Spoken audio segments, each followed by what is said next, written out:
पाकिस्तान अल्लाह ताला का एक अजीम तोहफ़ा है। और अगर देखा जाए तो पाकिस्तान का मतलब मदीना तय्यबा बनता है। आप कहेंगे वो कैसे?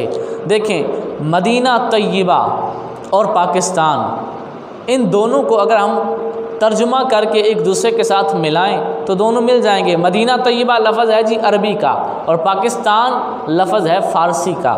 अब तवज्जो फरमानी है आपने, लफ्ज़ पाक को पहले देखें।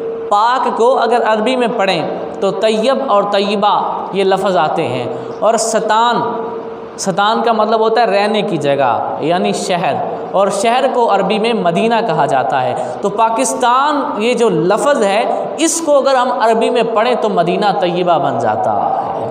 तो इसकी कितनी खूबसूरत निस्बत है मदीना तय्यबा के साथ। मेरे भाइयों, हमारे आका सल्लल्लाहु ताला अलैहि वसल्लम भी अपने वतन से बड़ा प्यार किया करते थे और वतन से मोहब्बत ये हमारे ईमान का हिस्सा है। हमारे आका सल्लल्लाहु ताला अलैहि वसल्लम जब कहीं सफ़र पर जाते, जब वापस आते तो जो ही मदीना शरीफ के करीब होते, आप अलैहिस्सलातु वस्सलाम खुशी के साथ अपने घोड़े को, अपनी सवारी को मज़ीद तेज़ कर देते कि अब मेरा शहर करीब आ गया है। जब आप अलैहिस्सलाम को मक्का छोड़ना पड़ा था तो आप अलैहिस्सलाम ने ये लफ्ज़ बोले थे, ए मक्का, मैं तुझे छोड़ना तो नहीं चाहता लेकिन तेरे रहने वाले मुझे यहाँ रहने नहीं देते। तो आप अलैहिस्सलाम गमगीन थे, आँखों से आंसू निकल रहे थे जिस वक़्त मक्का को छोड़ रहे थे। तो पता चला जो जगह जहाँ हम रहते हैं, जहाँ हम पैदा होते हैं, जहाँ हम अपनी ज़िंदगी गुजारते हैं, जो हमारा वतन होता है, वो जगह हमारी मोहब्बत उसके साथ होना ये आज की बात नहीं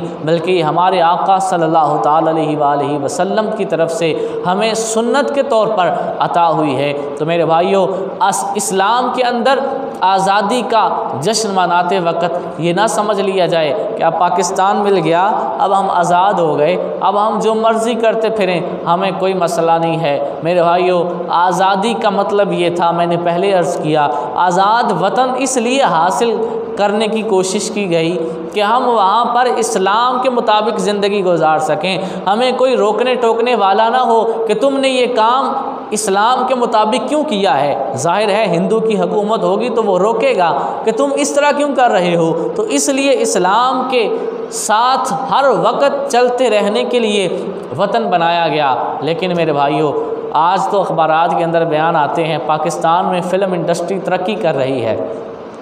अगर इसके लिए वतन बनाया गया था तो फिर तो इसकी ज़रूरत ही नहीं थी, फिर तो हम ये काम हिंदुओं के ज़ेर असर ज़्यादा बेहतर तरीके से कर सकते थे। 14 अगस्त आता है ना तो नौजवान सारा दिन जनाब डेक लगा के फुल आवाज़ में गाने छोड़ देते हैं, तो सारा दिन बेहयाई के काम करते हैं। क्या इसके लिए वतन बनाया गया था?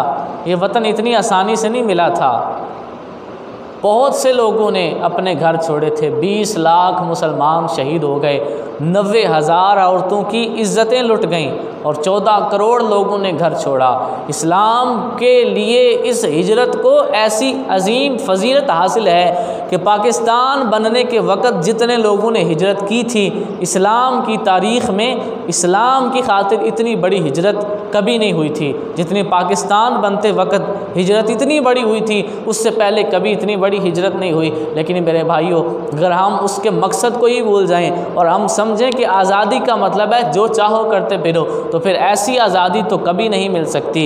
इस्लाम हमें आज़ादी इसलिए दिलाता है कि हम इस्लाम के ऊपर अमल अपनी मर्ज़ी से कर सकें, वरना ऐसी आज़ादी जो जहन को खुला छोड़ दे कि जो मर्ज़ी करता फिरे, फिर उससे तो ग़ुलामी बेहतर है। हमारे आका सल्लल्लाहु अलैहि वसल्लम की हदीस पाक सुने, हुज़ूर अलैहिस्सलाम फरमाते हैं, जो बंदा किसी का ग़ुलाम हो और वो उसे भी राज़ी रखता हो और अल्लाह की इबादत भी बाकायदगी से करता हो, ना वो अपने मालिक की इताअत करना छोड़े, ना वो अपने रब की इबादत करना छोड़े, तो आप अलैहिस्सलातु वस्सलाम फरमाते हैं वो बंदा बड़ा ही खुशकिस्मत है। जब वो बंदा दुनिया से जाता है अल्लाह उससे जन्नत में आला दर्जा अता फरमाता है।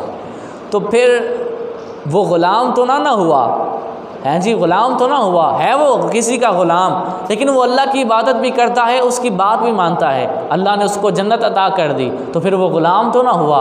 फिर ऐसी आज़ादी जो बंदे को दोज़ख में पहुंचा दे कि बंदा जो चाहे मर्ज़ी करे, उस आज़ादी से तो वो ग़ुलाम बेहतर था जो सोच समझ कर अपने आका की बात भी मानता था, अपने रब की इबादत भी करता था, वो जन्नत में चला गया। और ऐसा बंदा जो आज़ाद है लेकिन उसका जहन भी आज़ाद है कि हम जो मर्ज़ी करते फिरें, तो फिर वो बंदा इस्लाम की दी हुई आज़ादी का गलत मतलब निकाल कर खुद को दोज़ख में डालेगा।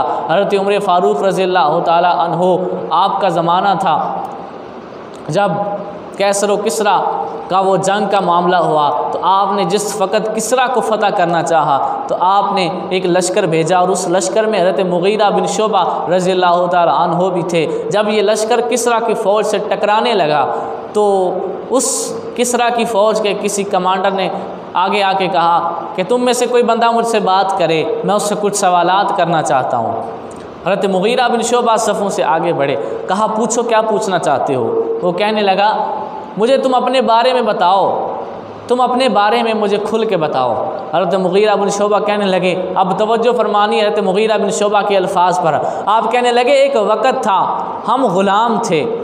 ग़ुलाम कैसे थे कि हमारी ख्वाहिश जो चाहती थी हम वो करते थे, हम कभी भी सही और गलत की बात नहीं देखते थे, और हम बुतों की पूजा करते थे। और पागल इतने थे कि एक बुत की पूजा करते हैं, कुछ अरसे के बाद कोई और बुत उससे महंगा मिल गया है, उससे अच्छा है, तो पहले को फेंक देते थे, नए को ले आते थे, उसकी इबादत करते थे। फिर कुछ अरसे के बाद उससे महंगा और उससे अच्छा मिल जाता, इसको फेंक देते और उसकी इबादत शुरू कर देते। हमारे जहन ग़ुलाम थे। फिर अल्लाह ने हमारे अंदर अपना नबी मुहम्मद सल्लल्लाहु अलैहि वसल्लम भेजा, उनका कलमा हमने पढ़ा, अल्लाह ने हमें दुनिया और आखिरत में आज़ादी अता फरमा दी है। तो क्या हज़रत मुग़ीरा बिन शुबा का मतलब माज़अल्लाह ये बनता है कि कलमा पढ़ने के बाद मैं जो मर्ज़ी करता रहूं, ऐसा किया था? नहीं नहीं, हज़रत मुग़ीरा बिन शुबा कहने लगे कुफ़र की हालत में हम ग़ुलाम थे, लेकिन जब हमने कलमा पढ़ा हम आज़ाद हो गए। अब आज़ादी का मतलब ये नहीं कि हम जो मर्ज़ी करते फिरें, हर कदम पे बात अल्लाह की माननी है, लेकिन उसका फ़ायदा ये है, आज़ादी इसलिए है कि अल्लाह की बात दुनिया में मानेंगे, मरेंगे तो सीधे जन्नत में चले जाएंगे।